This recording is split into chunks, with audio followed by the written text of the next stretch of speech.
اب کیسز جو ہیں ان کے میرٹس پہ میں بات نہیں کرنا چاہتا، لیکن ایک چیز جو بہت بری طرح جس کا ہمیں نظر آتا ہے جو کیجویلٹی اس میں ہوگی وہ یہ ہے کہ یہ کیسز عام حالات میں چلتے بری ہو جاتے، کوئی بات نہیں تھی۔ اب جب کیسز چلیں گے ایف آئی اے کی کو اپنی مرضی سے لگایا جائے گا، افسروں کے اوپر پریشر ہوگا، کسی کی مجال نہیں کہ ایف آئی اے والے جو ہیں وہ ان کے خلاف ایویڈنس دے سکے یا پروسیکیوشن کر سکے، اپنی مرضی کے پروسیکیوٹرز ہوں گے۔ اور ماضی میں جو ہوا تھا ایسا ہی ہوا تھا کہ جو کیسز بنے تھے آصف زرداری صاحب کے خلاف، وہ کیسز زیادہ تر ان کے دور میں ہی ان کے پروسیکیوٹرز نے کہا جی کہ کیس نہیں بنتے تو وہ ختم ہو گئے وقت کے ساتھ ساتھ۔ تو اب یہ ساری صورتحال میں بہت بڑا یعنی امتحان ہے ہمارے جوڈیشل سسٹم کا، اور ہمارا جوڈیشل سسٹم جو ہے جو پہلے اتنے بوجھ کے نیچے دبا ہوا ہے، تنقید کے اوپر، سوشل میڈیا، باقی ہر جگہ مختلف قسم کی باتیں ہو رہی ہیں کہ جی رات کو 12 بجے کورٹس کھل جاتی ہیں۔ میں نہیں سمجھتا کہ کوئی بری بات ہے کہ رات کو 12 بجے اگر آپ کسی کو انصاف دے سکتے ہیں، اور خاص طور پہ پاکستان کی ایسی مشکل وقت میں اگر آپ 12 بجے بھی انصاف کریں تو کوئی بات نہیں ہے۔ لیکن جب انہیں ایک ہی طرف نظر آتا ہے کہ اتوار کے روز حمزہ شہباز کے گھر جا کے نیب حملہ کرتی ہے تو وہاں عدالت کھل جاتی ہے، یہاں معاملہ ہوتا ہے تو یہاں کھل جاتی ہے، اور دوسرا ساتھ ہی ساتھ وہی پارٹی پی ٹی آئی جو ہے ان کی طرف سے پریزیڈنٹ ریفرنس بھیجتا ہے اور اس ریفرنس کا فیصلہ آج تک نہیں ہوا۔ تو یہ ساری چیزیں ایسی ہیں جو مجھے لگتا ہے کہ پاکستان کا نظام عدل جو ہے اس کا مجھے بہت زیادہ شدید خطرے میں نظر آتا ہے۔ باقی چیزیں تو جو بھی ہوگی وقت کے ساتھ آپ دیکھیں گے۔ پاکستان تحریک انصاف کے حوالے سے بھی کچھ پوائنٹس میں آپ سے ڈسکس کروں گی، وہ بھی سوال سامنے رکھوں گی کہ اگر ابھی کی نومنتخب حکومت کے معاملات آپ کو نظر آ رہے ہیں تو پی ٹی آئی کے کچھ معاملات تھے جس میں عدالتوں کے ساتھ جو معاملات چلے، عمار مسعود صاحب سر یہ جتنے بھی پوائنٹس جتنی بھی باتیں عارف چودھری صاحب نے کہیں ان کے حوالے سے بھی میں آپ سے کہوں گی کہ آپ کا کیا اوپینین ان باتوں کے حوالے سے، لیکن آپ کیا سمجھ سکتے ہیں کہ شہباز شریف صاحب کے وزیر اعظم بنتے ہی، نون لیگ کی حکومت آتے ہی ہم نے دیکھا ہے سابق وزیر اعظم علاج کے لیے 19 نومبر 2019 کو گئے تھے، بہت دفعہ انہیں وطن واپسی کے لیے حوالے سے کہا بھی گیا لیکن نہیں آئے۔ اب ان کا پاسپورٹ جاری کرنا اور بہت سارے لوگوں کے نام بھی اسی سے نکلنا، موجودہ صورتحال میں، موجودہ تناظر میں اگر میرٹ کو دیکھا جائے، اگر آپ عام آدمی کو بھی اسی تناظر میں رکھ کے سامنے دیکھیں، آپ کو لگ رہا ہے کہ یہ میرٹ پر معاملات ہوئے ہیں یا فیصلہ ہوا ہے اور بہتر فیصلہ ہے؟ دیکھیے میں نے آپ کی گفتگو بہت غور سے سنی ہے، اس میں 2-3 چیزیں بہت امپورٹنٹ ہیں اور وہ سمجھنے ہی ہمیں چاہیے۔ ایک تو انٹیریئر منسٹر رانا ثناء اللہ صاحب نے جو گفتگو کی ہے پریس کانفرنس میں ای سی ایل کے حوالے سے، انہوں نے کہا 4860 لوگ موجود ہیں ای سی ایل میں، اور انہوں نے کہا ان میں سے بہت سے مقدمات جو ہیں یا بہت سے لوگوں کے نام سیاسی انتقام کے طور پر شامل کیے گئے تھے۔ انہوں نے کہا کہ ہم بھی اگر چاہیں تو بہت سے لوگوں کے نام شامل کر سکتے ہیں، لیکن اس طرح کا سیاسی انتقام ہمارا منصب نہیں ہے۔ اس کی وجہ سے انہوں نے کہا کہ ہم نے ایک پالیسی اختیار کی ہے جس کی وجہ سے 3000 لوگوں کا نام نکال دیا گیا ہے۔ اس میں ظاہر ہے بہت سارے لوگوں کے نام آئے۔ نواز شریف صاحب پاکستانی شہری ہیں، پاکستان کے 3 دفعہ پرائم منسٹر رہ چکے ہوئے ہیں۔ یہ بات بڑی واضح ہو چکی ہے کہ جس طرح گزشتہ دور حکومت میں سیاسی انتقام لیا گیا اور مختلف اداروں کا جو رویہ رہا مسلم لیگ نون کی طرف اور اس خاندان کی طرف، اس سے سیاسی انتقام کی خوبو بڑی واضح ہوتی تھی، اور اس کی وجہ سے ان کو پاسپورٹ جاری نہیں کیے گئے جو کسی بھی پاکستانی شہری کا حق ہوتا ہے۔ وطن وہ واپس کیوں نہیں آئے، اس بات کی بھی بڑی واضح طور پہ سمجھ آتی ہے۔ یہاں پہ جس طرح کا جبر اور استبداد کی کیفیت تھی، نہ کوئی قانون کو فالو، قانون تو بہت چھوٹی چیز رہتی ہے۔ یہاں پہ جو حکومت تھی وہ آئین کو نہیں تسلیم کرتی، وہ عدلیہ کو تسلیم نہیں کرتی، تو اس طرح کے خدشات کے پیش نظر، کیونکہ ہم نے ماضی میں دیکھا ہے کہ ہم ایک وزیر اعظم کو غلط فیصلوں کی وجہ سے گنوا چکے ہیں، تو اس وجہ سے انہوں نے یہ فیصلہ کیا۔ طبیعت کے بھی ان کے یقیناً مسائل ہوں گے۔ دوسرا آپ کا سوال یہ بنتا تھا کہ شہباز شریف صاحب کے اور حمزہ شہباز کے ہوتے ہوئے اب جب واپس آئیں گے تو کیا ان کے مقدمات ختم ہو جائیں گے؟ میرا نہیں خیال کہ ان کے مقدمات ختم ہو جائیں گے، انہیں بہرحال ایک ٹرائل کا فیصلہ کرنا پڑے گا، سامنا کرنا پڑے گا۔ لیکن جو اس ٹرائل میں سے جو انتقام کی کیفیت تھی وہ میرے خیال میں نکل جائے گی اور نکل جانی چاہیے۔ جو یہ سوال ہے کہ تحریک انصاف کے حوالے سے کہ عام آدمی کو بھی کیا اس طرح کے اختیارات حاصل ہوتے ہیں، کیا اس طرح کی بھی چیزیں عام آدمی کے لیے ہو سکتی ہیں؟ دیکھیے، ہمیں یہ بھی سمجھنا چاہیے کہ عام آدمی کو اس کے بیٹے سے تنخواہ نہ لینے پر سزا نہیں ہوتی، یہاں پر ہوئی ہے۔ اور یہ معاملات ہماری عدالتی تاریخ کے حوالے سے جائے تو بہت زیادہ تکلیف دہ بات ہوتی ہے۔ اب صورتحال تبدیل ہو رہی ہے، اب وہ ظلم کا دور بیت گیا ہوا ہے، تو اب جو سیاسی شخصیات ہیں ان کے خلاف مقدمات، جنرل مشرف نے مقدمات درج کیے، انہوں نے کہا کہ ان کی سیاست ختم ہو گئی ہے، کبھی وطن واپس نہیں آ سکے۔ پھر کیا ہوا؟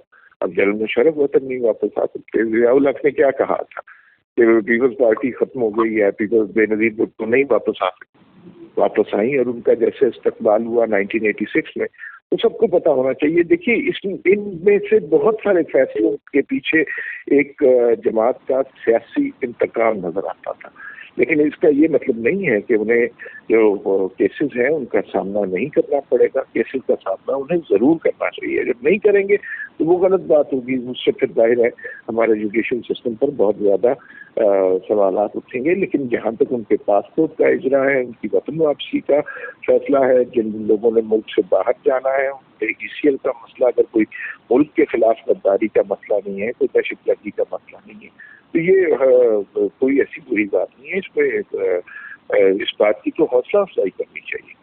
ٹھیک ہے، آپ نے یہ جتنی بھی باتیں کی ہیں کہ یہ جو صورتحال اگر ہوتی ہے، ان کو ٹرائل سے تو گزرنا پڑے گا، لیکن جو ایک انتقام کی کیفیت تھی جو کہ گزشتہ حکومت کے ہوتے ہوئے یہی تاثر سامنے آ رہا تھا، وہ کسی حد تک ختم ہو جائے گی۔ یہ آپ کے پوائنٹس میں سامنے رکھوں گی تاکہ قانونی طور پر قانون اس حوالے سے کیا کہتا ہے۔ عارف چودھری صاحب کے سامنے، عارف چودھری صاحب، باتیں آپ نے سنی عمار مسعود کے ساتھ، کہتی ہیں کہ کسی بھی معاملے کا حل دلیل کے ساتھ سامنے رکھا جانا چاہیے۔ یہ جتنی بھی بات کے حوالے سے، سوال کے حوالے سے دلیل سامنے رکھی گئی ہے عمار مسعود صاحب کی جانب سے، آپ کی کیا رائے ہے؟ ساتھ ہی ساتھ مجھے یہ بھی بتا دیں کہ اگر ماضی میں آپ کو یاد ہو، چیئرمین تحریک انصاف بھی عدالتی اشتہاری رہ چکے ہیں، انہوں نے بھی اس وقت اقتدار میں نہ ہوتے ہوئے بھی گرفتاری نہیں دی تھی، تو آپ کیا سمجھتے ہیں قانون کے حوالے سے اتنی آپ نے کہا ہے کہ عدلیہ پہ تحفظات اب سامنے آ رہے ہیں، تو کیا قانون واقعی اندھا ہے عارف چودھری صاحب؟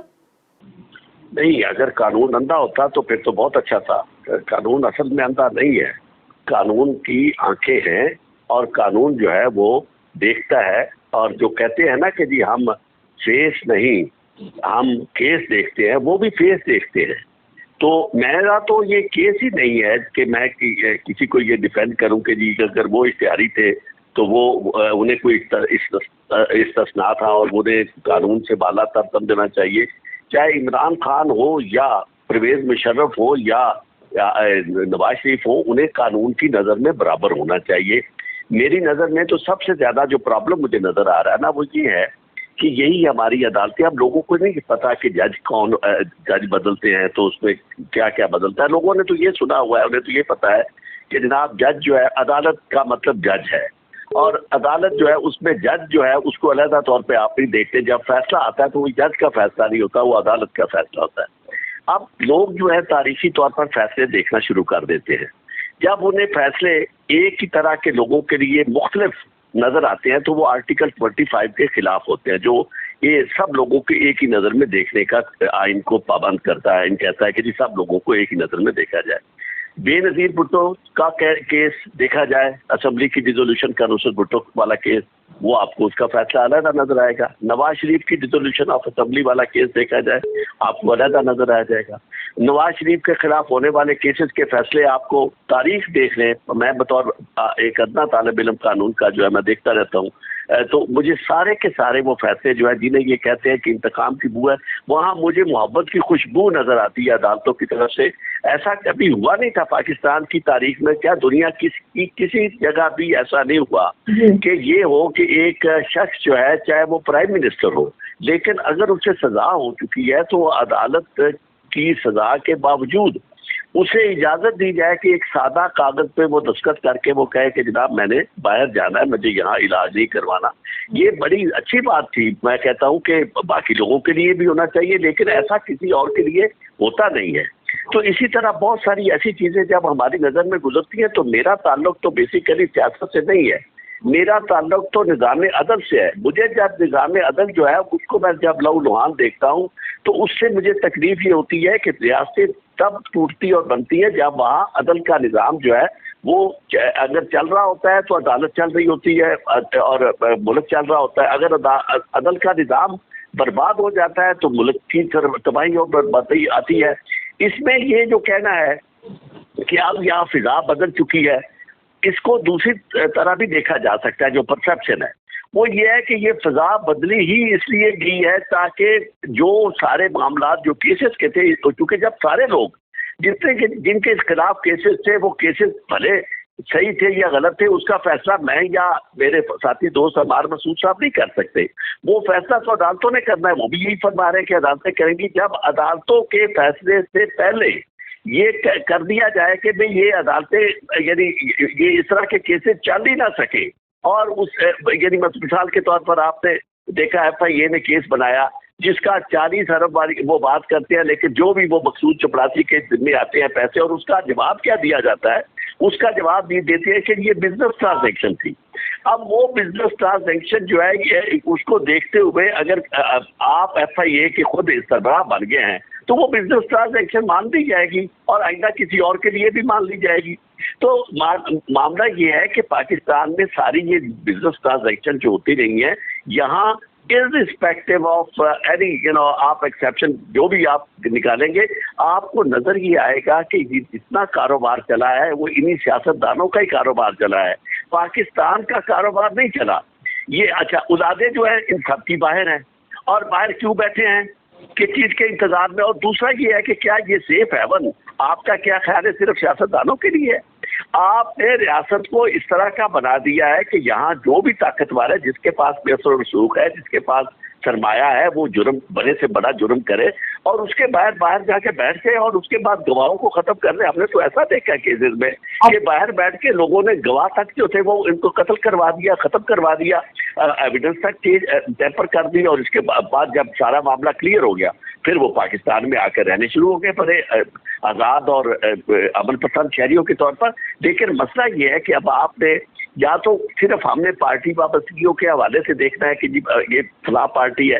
آپ نے سنا ہوگا جس زمانے میں یہ جو پی ٹی آئی کی گورنمنٹ تھی تو کبھی ہم نے ان کے کسی غیر آئینی یا غیر قانونی قدم کو انڈورس نہیں کیا تھا، چاہے وہ پیکا آرڈیننس تھا چاہے یا ان کے اور معاملات تھے. ہم ہمیشہ ان کے خلاف بات کرتے تھے، اس لیے کہ ہمارا مقصد تو یہ ہے کہ اگر ہم لوگوں کو کچھ بتانا چاہتے ہیں تو دیانتداری سے ہم اس چیز کو نظر انداز کرتے ہوئے کہ ہماری کس پارٹی سے تعلق ہے، اور کسی کو پارٹی کو ڈیفینڈ کرنے کی بجائے ہمیں چاہیے کہ پاکستان کی بات سیدھی کرے. وہ جس کے حق میں بھی جاتی ہے جائے، جس کے خلاف جاتی ہے جائے.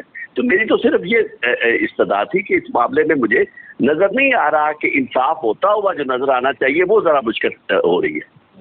ٹھیک ہے، آپ نے جتنی بھی باتیں کی ہیں، جتنے بھی پوائنٹس کیے ہیں کہ آپ نے کہا ہے کہ یہ انصاف نظر ہوتا آنا چاہیے. عمار مسعود صاحب، آپ کی کیا رائے ہے؟ کیونکہ رومرز بہت زیادہ آ جاتی ہیں جب بھی کوئی ایسی صورتحال ہوتی ہے، اور ہمارا پروگرام کرنے کا مقصد یہ ہے کہ قانون اس حوالے سے کیا کہتا ہے. رومرز کی بجائے حق کی بات ہونی چاہیے، دلیل کے ساتھ بات ہونی چاہیے، کیونکہ سابق وزیر اعظم کے مستقبل کے حوالے سے بھی بہت ساری رومرز آ رہی ہیں. ان کی وطن واپسی ان کا فیصلہ ہے یا موجودہ وزیر اعظم جن کے بارے میں یہ مشہور ہے کہ وہ اسٹیبلشمنٹ کے ساتھ معاملات کو نپٹانے میں مہارت رکھتے ہیں اور انہوں نے بڑے بھائی کے معاملات طے کروا دیے ہیں.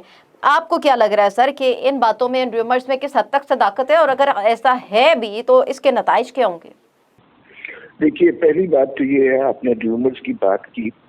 اب آپ کا سوال سیاسی نوعیت کا ہے، اس کا سیاسی حوالے سے جواب دیا جانا چاہیے. میں قانونی امور کا اتنا ماہر بھی نہیں ہوں، لہذا بہت زیادہ قانونی موشگافیاں نہیں کر سکتا. لیکن جو آپ کا سیاسی سوال ہے کہ یہ جو ریومرز پیدا ہو رہی ہیں اور شہباز شریف صاحب کیا نواز شریف صاحب کے لیے ڈیل کر رہے ہیں، تو اس کے حوالے سے میں ضرور کچھ کہہ سکتا ہوں.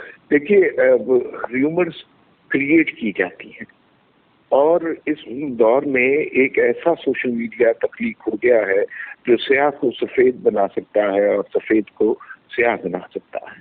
یہاں پر آپ نے اتنا ابہام کریٹ کر دیا ہے کہ جہاں پر آپ کو کچھ سمجھ نہیں آتا سچ کیا ہے، جھوٹ کیا ہے. اسی دور میں، اسی گزشتہ حکومت میں آپ نے دیکھا ہوگا قاضی فائز عیسیٰ کے خلاف جس قدر کبھی اور تکلیف دہ کیمپین چلائی معزز جج کی، جن کے والد کا کنٹریبیوشن تحریک پاکستان میں بے انتہا ہے. ان کی اہلیہ ہم نے دیکھا کس طرح ایف بی آر کے دفتروں میں در بدر کرتی رہیں اور اپنی صفائیاں پیش کرتی رہیں. تو یہ پولیٹیکل ریومرز کریٹ کی جاتی ہیں، جس میں اس کا نتیجہ آپ نے آج دیکھ لیا ہے کہ یہ ریومرز کچھ اور ہوتی ہیں، حقیقت کچھ اور ہوتی ہے.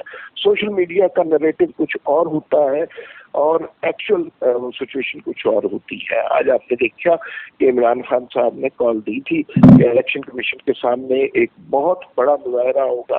سوشل میڈیا پر آپ دیکھیں تو قیامت کی برپا ہوئی ہے. اگر وہاں پر ایکچولی الیکشن کمیشن کے سامنے جا کے کہ مظاہرہ ہوا ہے، اس کے اندر 13-14 لوگ سارے موجود تھے. تو ریومر سوشل میڈیا ایک نئی ٹیکنیک ڈیوائس ہوئی ہے، جس کو ٹرمپ نے بھی استعمال کیا ہے، جس کو پاکستان میں تحریک انصاف نے بھی استعمال کیا ہے. تو اس کی وجہ سے یہ ریومر کریٹ کرتی ہیں، ایک ایسا ابہام سوسائٹی کو کریٹ کر دیتی ہیں جہاں لوگوں کو درست خبر کا ادراک ہی نہیں ہو سکتا. جہاں تک شہباز شریف کا نواز شریف صاحب کے لیے ڈیل کروانے کی بات ہے، دیکھیے یہ سب کچھ کیوں ہوا ہے، سارے الٹیمیٹلی کوشچن یہی ہے کہ، اور ہمارے جو معزز مہمان ہیں عارف چودھری صاحب نے بھی اس طرف اشارہ کیا کہ یہ اچھا خاصا جا رہا تھا. عمران خان، اس کی شہرت کم ہو رہی تھی، اس کی پذیرائی کم ہو رہی تھی، سال ڈیڑھ رہ گیا تھا، اس کے بعد یہ ساری تکلیفیں خود اپنے سر پر لینے کی کیا ضرورت تھی. اس سے بہتر تھا کہ 1.5 سال انہیں حکومت کرنے دیتے، اس کے بعد الیکشن ہوتا اور اس کے بعد جناب یہ بڑی تسلی سے اپنے ووٹرز کو ریکویسٹ کرتے اور بڑی اکثریت سے کامیاب ہو جاتے. یہ ایک سمپل سا نریٹو ہے، چیزیں اتنی سمپل نہیں رہی پاکستان میں. پاکستان کی جو معاشی حالت ہو چکی تھی تحریک انصاف کی بری کارکردگی کی وجہ سے، اس کی وجہ سے جو ہمارے حساس ادارے ہیں ان کے خرچے پورے نہیں ہو رہے تھے، تنخواہوں کے ہمارے پاس پیسے نہیں تھے. یہ بات بالکل آپ لوگوں کو کلیئر ہونی چاہیے. ہماری اکانومی میں 200 مہینے سے زیادہ کا زر مبادلہ نہیں ہے. جو آئی ایم ایف کے ساتھ جتنا تکلیف دہ اذیت ناک معاہدہ جلدی میں کیا تحریک انصاف نے، اس کی نظیر تاریخ میں نہیں ملتی، اور اس کی وجہ سے عوام پر جو مہنگائی کا قہر پڑا وہ بہت ہی تکلیف دہ تھا. اب یہ کسی طرح اس کو ٹھیک کرنے کی کوشش کر رہے ہیں، لیکن جیسے وہ کہتے تھے کہ وہ 30 سال کا گند ہے تو اسے صاف کرنے میں ٹائم لگے گا، تو اب یہ بھی کہنا شروع کر دیں گے کہ 3.5 سال کا گند ہے، اس کو صاف کرنے میں ابھی وقت لگے گا. تو صورتحال اکانومی کی یہ ہو گئی تھی. اس وقت ان لوگوں سے ریکویسٹ کی گئی کہ کسی طرح آ کے ہمیں ریسکیو کیا جائے. اور شہباز شریف صاحب آپ کو پتا ہونا چاہیے، اور میرے خیال میں آپ سیاسی تجزیہ کار ہیں تو آپ کو پتا ہونا چاہیے، وہ اپنے بھائی کی اجازت کے بغیر کوئی کام نہیں کرتے. اگر انہیں وزارت عظمیٰ کا شوق ہوتا تو وہ بڑی واضح سی بات ہے، جنرل مشرف نے انہیں وزارت عظمیٰ آفر کی تھی پلیٹ میں رکھ کر، اور انہوں نے کہا تھا کہ اپنے بھائی سے دوری اختیار کر لو اور ہم آپ کو وزیر اعظم بنا دیتے ہیں. شہباز شریف نے اس وقت اس وزارت عظمیٰ سے انکار کیا تھا. یہ جو ابھی صورتحال پیدا ہوئی ہے، اس میں خدشہ یہ تھا کہ عمران خان کچھ اور تحریک انصاف اپنے کچھ کارکنوں کی مدد سے ایک ایسا سسٹم کریٹ کرنے لگے ہیں جس سے نہ صرف اگلا الیکشن بھی 2018 کی طرح لوٹا جائے گا ای وی ایم کے ذریعے. اس کی اگر آپ کو ای وی ایم کی ڈیٹیل پتا ہو، اس میں 0.04% اگر نمبر چینج کیا جائے تو ہماری 60% سیٹوں پر فرق پڑ سکتا ہے. اسٹیبلشمنٹ میں کچھ ایسے لوگ تھے جو ان کے ساتھ ان کی بڑی حمایت کر رہے تھے، اور عمران خان جانے ان کو کس پوسٹ پر رکھنے کی تجویز اپنے ذہن میں رکھے ہوئے تھے. وہ ساری صورتحال سب کے سامنے تھی کہ اگر وہ یہ اس وقت اگر یہ سامنے نہ آتے تو وہ والا سسٹم اگلے 10 سال تک چلنا تھا، عوام کے حقوق غصب ہونے تھے. اور اس وقت یہ جانتے ہوئے کہ معاشی صورتحال بہت بری ہے، اس وقت انہیں مورد الزام کوئی نہیں ٹھہرائے گا. اس وقت انہیں ایک ریسکیو کا رول دیا گیا ہے اور یہ اپنی پوری کوشش کر رہے ہیں. مفتاح اسماعیل کی جو ملاقات ہوئی ہے آئی ایم ایف میں، اور وہ آپ کو پتہ ہے کہ ہمارے ہاں جو عمران خان نے 2 مہینے پیٹرول کی قیمت نہیں بڑھائی آئی ایم ایف کے معاہدے کے مطابق. اگر وہ 450 ارب روپیہ تقریباً بنتا ہے اگر وہ مفتاح اس وقت نہ جاتے اور $2 بلین وہاں سے کمٹ نہ کرواتے تو پھر تو وی ور ڈومڈ، ہم ختم ہو چکے تھے ایک ملک کی حیثیت سے.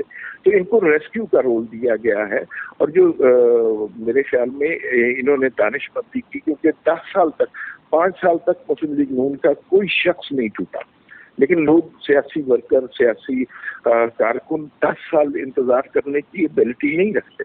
ایک سوال یہ پیدا ہوتا ہے عمار مسعود صاحب، یقین کا پیمانہ کیا ہوگا کہ مفتاح اسماعیل صاحب نے جتنی باتیں کہی ہیں، اور آپ نے وہی بات کی کہ جو پہلے 70 سالوں کے گند کی بات کرتی تھی پی ٹی آئی، اور اب جو نومنتخب حکومت ہے وہ 3.5 سال کے گند کو صاف کرنے کی بات کر رہی ہے، تو یہ ہر حکومت جو آئے گی، پیپلز پارٹی بھی اپنے دور حکومت میں ایسی باتیں کرتی رہی. ہمیشہ سے الزام، مورود الزام پچھلی حکومتوں کو ٹھہرا دیا جاتا ہے جو حکومت چھوڑ کر جاتی ہے. تو یہ معاملات کب بہتر ہوں گے اور یقین کا پیمانہ کیا ہوگا؟ بہت اچھا کوشچن ہے، لیٹ می آنسر دیٹ. یہ آپ نے کہا کہ یہ معاملات کب بہتر ہوں گے، یہ دوسروں پر الزام لگاتے رہیں گے تو پھر ان میں اور عمران خان میں فرق کیا ہوگا؟ It's a very very good question. ان کے پاس زیادہ الزام لگانے کا مارجن نہیں ہے. یہ پبلکلی یہ بات ہی نہیں کر رہے بہت زیادہ کہ عمران خان نے کس طرح اکانومی کو ٹارنش کیا. جس طرح تیزی کے ساتھ وہ اپنے کام میں لگے ہوئے ہیں، چیزیں بہتر کرنے لگے ہیں، مجھے بڑی توقع ہے کہ یہ 3-4 مہینے کے اندر پاکستان کی سچویشن مختلف کر دیں گے. یہ جو سچویشن ہے نا، یہ ہم فیکٹس کے ساتھ پروو کر سکتے ہیں کہ 2018 میں آپ پیٹرول کی قیمت دیکھ لیجئے، آپ ڈالر کی پرائس دیکھ لیجئے، آپ بجلی کے یونٹ کی پرائس دیکھ لیجئے، گیس کے یونٹ کی پرائس دیکھ لیجئے، آج کے وقت کی وہ پرائسز چیک کر لیجئے. تو یہ تو ظاہر ہے ایک حتمی طور پر تحریک انصاف نے معیشت کی اور عام آدمی کی زندگی کی تباہی کی. اس کو ریسکیو کرنا ہے، بہت تیزی کے ساتھ کرنا ہے. ابھی آپ اسلام آباد میں رہتی ہیں، آئی ایم شیور آپ نے دیکھا ہوگا کہ وہ میٹرو جو ہے 16 ارب روپیہ لگ گیا ہوا تھا اس کے اوپر. کسی نے اس کے اوپر توجہ نہیں دی. 5 دن کے اندر اس کا افتتاح ہو گیا. بسیں چلنی شروع ہو گئی کہ نہیں چلنی شروع ہو گئی نا. تو یہ بہت تیزی سے کام کریں گے. ان کے پاس زیادہ مارجن نہیں ہے پچھلی حکومت کو الزام دینے کا، لیکن حقیقت یہ ہے کہ پچھلی حکومت نے معیشت کے میدان میں بڑی تباہی کی ہے. آپ کے کہنے گئے کہ یہ لوگ ڈیلیور کریں گے، جتنا بھی ٹائم انہیں ملا ہے یہ ڈیلیور کریں گے. تو پھر عارف چودھری صاحب یہ لوگ ڈیلیور کریں گے اور جتنے بھی نام تھے متنازع لوگوں کے نام وہ ECL میں ڈال دیے گئے. مریم نواز صاحبہ ہائی کورٹ سے رجوع کر رہی ہیں، عمرے کی ادائیگی کے لیے جانا ہے، نیکی کا کام ہے. جسٹس باقر صاحب کہتی ہیں نیکی کا دریا میں ڈال. محسن داوڑ کا نام نکال دیا گیا. جتنے بھی نام ECL سے نکلے، پلس جس طریقے سے عمار مسعود صاحب نے کہا ہے کہ ابھی اگر سابق وزیر اعظم آتے ہیں، آپ کو کیا لگتا ہے کہ واقعی وہ عدالتوں کا سامنا کریں گے؟ اور جو بااثر افراد ہیں ان کے حوالے سے اور عام آدمی کے حوالے سے عام آدمی کے ذہن میں قانون کا کیا تاثر رہے گا؟ نواز شریف کی وطن آمد کا معاملہ باقی اشتہاری ملزمان کے لیے ایک حوالہ یا مثال نہیں بن سکتا؟ میں نے 2-3 پوائنٹس آپ سے اکٹھے لے لیے وقت کی کمی کی وجہ سے. دیکھیں میں آپ کو ایک کروں، ایک چیز کا جواب تو بڑا کلیئرلی دے دیا عمار مسعود صاحب نے، اور انہوں نے مان لیا کہ یہ ریکویسٹ کی گئی ہے اسٹیبلشمنٹ کی طرف سے انہیں ریسکیو کے طور پر کہ جی آپ آئیں، آپ ریسکیو ٹیم ہے. اور ریسکیو ٹیم جو ہے یعنی گویا یہ سارے کا سارا ایک نیچرل اور فطری عمل نہیں تھا، وہ عمل تھا جس کو جو تیار کیا گیا اور اس کے لیے باقاعدہ انہیں کہا گیا کہ جی آج اکٹھے ہو جائے.